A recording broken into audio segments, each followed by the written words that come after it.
On here, Big 550 KTRS. You know that St. Louis is in the midst of a conversation with itself and the NFL and everybody else about whether or not a new stadium is a good idea. Our next guest is the go-to guy when talking about stadiums and financing. His new book is called Circus Maximus, The Economic Gamble Behind Hosting the Olympics and the World Cup. Andrew Zimbalist, welcome back to KTRS here in St. Louis. Thank you. Good to be with you. There was a story yesterday. The Associated Press did a story about how the water in Rio is filled with sewage and viruses, and that this Olympic Games is going, these Olympic players and athletes are going to be using many of that same water that is infected. Is that true? Yes, it's terribly embarrassing and it's terribly dangerous, and it's not clear how they're going to get around it. They are trying, of course, to clean it up.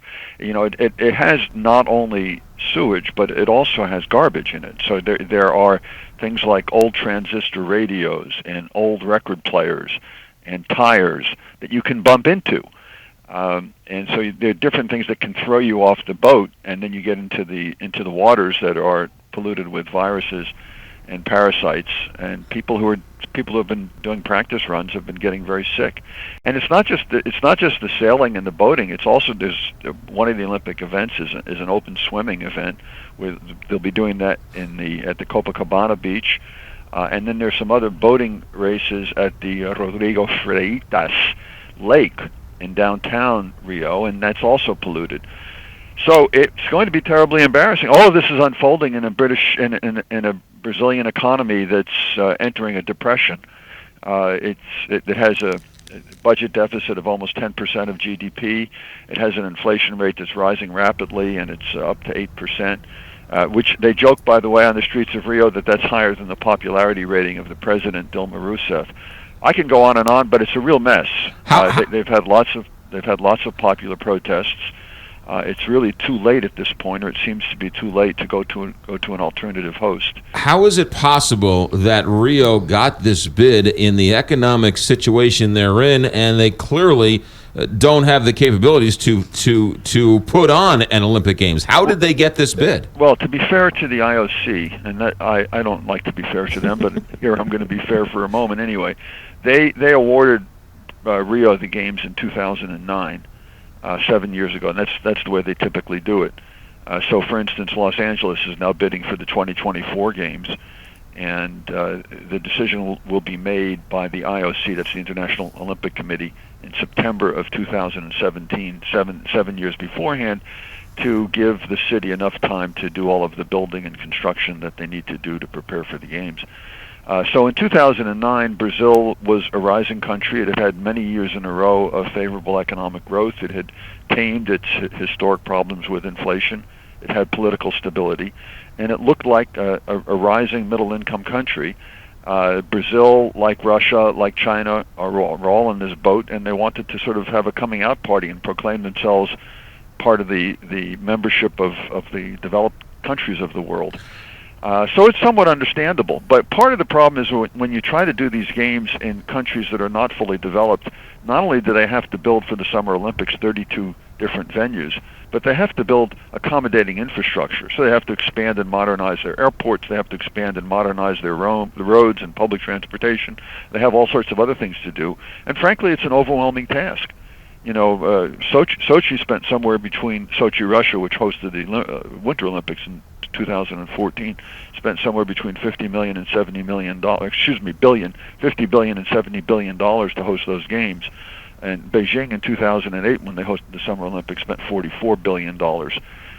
When countries start with a fiscally tenuous situation, and then they spend that kind of money on things that are somewhat frivolous and certainly not directly meeting the basic needs of the population, it creates all sorts of economic and political problems, and that's what Rio is facing right now. Andrew Zimbalist, our guest. Circus Maximus is his new book, talking about the economic gamble behind hosting the Olympics and the World Cup.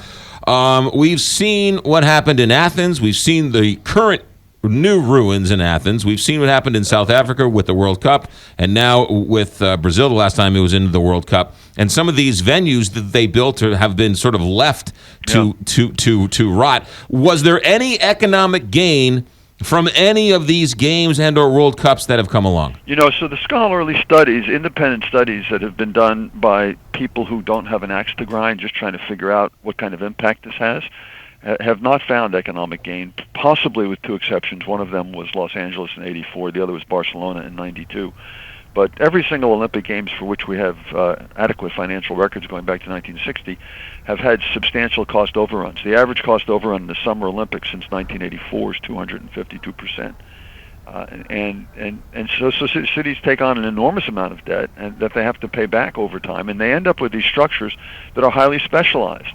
And in many cases, they're completely irrelevant to the sporting customs of the local population. So one of the things, for instance, is London had to build the Velodrome. I think the final cost was about $400 million. What are they going to do with that Velodrome? This is not like you're not building a stadium for the St. Louis Rams, which is, at least they've got a chance of having fans going to the games and enjoying the games. But you spend $400 million on a Velodrome. What are you going to do with that? What are you going to do with an Olympic stadium that's not a typical soccer stadium or a typical football stadium? Because not only does it have a field in the middle of it, but then it has to have a track surrounding the outside, a very wide track surrounding the outside of it. There's no football team in the United States, either soccer team or American football, that's going to want to play there because it removes the fans by an extra 100 feet from the field. It's not at all an optimal situation. So a lot of these stadiums or facilities for the Olympics are so specialized that they simply can't be productively used. Yeah, you can use them. You can have 5 or 10 events a year there. But after you spend hundreds of millions of dollars to build them, then you have to spend millions more each year to maintain them. And if they're going to be used 5 or 10 times, it doesn't pay off. And it turns out you're using up very valuable urban land to build these and to keep these facilities where they are, which could be put to much more constructive uses. Circus Maximus is the book. Andrew Zimbalist is our guest. Let's look and turn to St. Louis for a moment. Sure. You know enough about this stuff to give us a good insight. Everyone keeps saying if St. Louis loses the Rams, St. Louis will become less of a city. We need this building for economic development. We need to save St. Louis by building a billion-dollar stadium for whether the Rams or the next team the NFL is nice enough to give us. What do you say? Well, again, the evidence just isn't there, and it's somewhat implausible to think about a stadium that's used by the football team 10 days a year. Last time I checked, there were 365 days in the year. So you're spending $1 billion, and you're going to get a team that plays there 10 out of 365 days a year. Do you know of any business in the country that's going to want to locate either a restaurant next to such a facility or a clothing store next to such a facility? People don't want to put a business next to a facility that takes up. And with football, you talk, and I don't know the specific plans for the new stadium in St. Louis, but usually you have a stadium that takes up 10 or 15 acres, and then you have parking lots that take up another 20 or 30 or 40 acres for tailgating.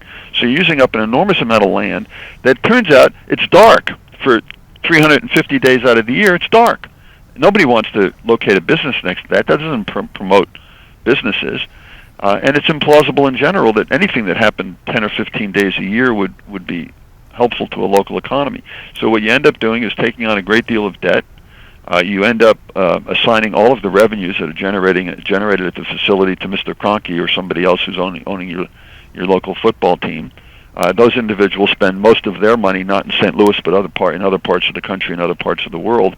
It doesn't add up to an economic benefit. Now, having said that, many sports stadiums, football and other stadiums these days, where cities and people have realized that there's this kind of a crazy relationship that is not economically beneficial, have made arrangements with the owner that the owner has to do other things, that they have to also make investments in residential complexes or commercial complexes or entertainment complexes, so that more jobs and more economic activity will be generated around the stadium. So it's possible to have a package of investments that goes along with a football stadium, as long as there's a substantial infusion of private capital, it's possible to have the entire package be something that's amenable to healthy economic performance. Andrew Zimbalist, where is that shown best? Where they built things around a stadium and it's working? Well, I think there are a few nice examples of that, and one of them is in Brooklyn, in Atlantic Yards, Brooklyn, where they built the Barclays Center, and there's an additional 20 acres of land that's being developed by Forest City Ratner. By the way, Forest City spent almost all of its own money to build the Barclays Center. That's where the Nets play, but they're spending private capital, another $5 billion of private capital, to do residential and commercial development around Barclays Center. Another model that's perhaps not as successful because it's somewhat isolated is what's happened in the Meadowlands with the Jets and the Giants, the NFL teams. They built that stadium all by themselves, and there has been some collateral development around it. But if you can get enough private capital rather than public capital building the stadium, then you don't run into problems of debt and debt service. Of course, when you have debt and debt service, it means that the local governmental agency or body doesn't have that money to put into the schools and the roads and the police and so on. Yeah, I look at Glendale, Arizona as a total debacle. They built the football stadium there, the hockey stadium's there. They have this beautiful sort of amenities all around, and all the businesses have closed. Yeah, right. Surely there are a lot of very bad examples, and you just have to be very careful. You have to be open-eyed about this because it's more likely to result in negative economic consequences than positive ones. I think it's also only fair to point out that there's an element of hosting a football team, an NFL team, that has nothing to do with its economic impacts, but has to do with its cultural and social impact that most people, not everybody, but most people think is helpful. It's productive. It's wholesome entertainment. It's something that knits the community together. It creates more cohesiveness. And that's true. I think that, by and large, there are these psychic benefits that go along with hosting a professional sports team. And I think public policymakers have to weigh those benefits against the likely economic costs and decide upon priorities and what's worth it and what isn't. Andrew Zimbalist, we are out of time, but you are an author and well-respected economist and professor. Your new book is called Circus Maximus, The Economic Gamble Behind Hosting the Olympics and the World Cup. Thank you very much for your time, sir. Thanks for having me on. 8:54, Big 550, KTRS.